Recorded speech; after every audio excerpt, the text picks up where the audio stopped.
their duty. It told them stories of honor and shame, of love and sacrifice. Because their husbands had died, they were now used material. Their purpose now completed.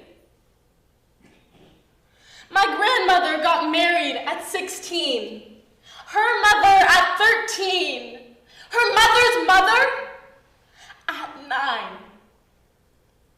They were all told the same stories over and over.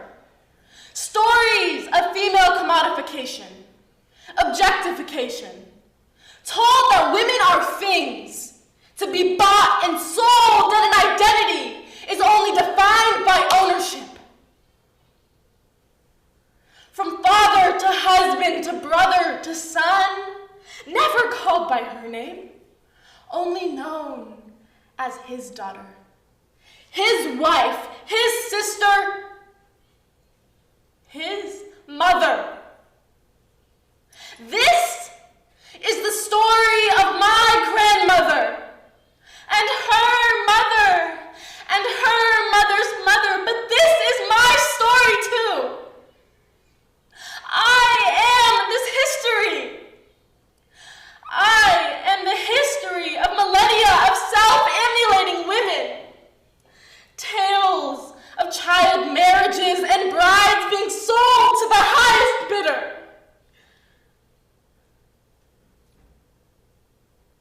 Nishat.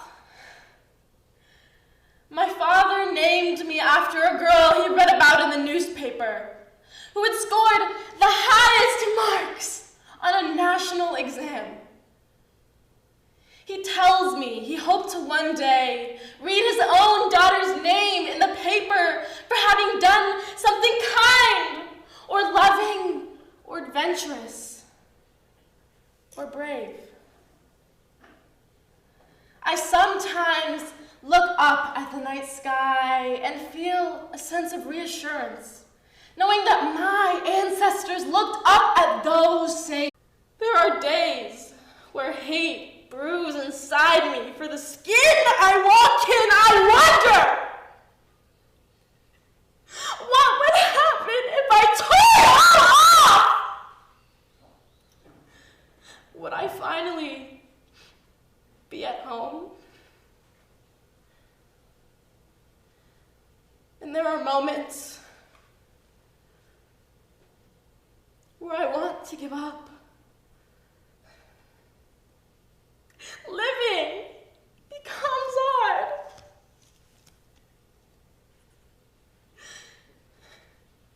But I tell myself that I have come too far. Too many people have worked to get me here. I cannot give up. For I am the history of millennia of women who were forced to self-immolate at their husbands' funeral pyres. I owe it to them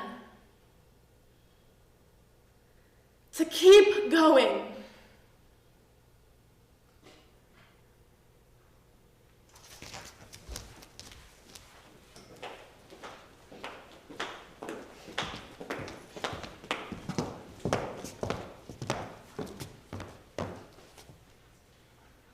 Thank you, everyone. We hope you enjoyed the first act. We're going to take a 10-minute break, and we'll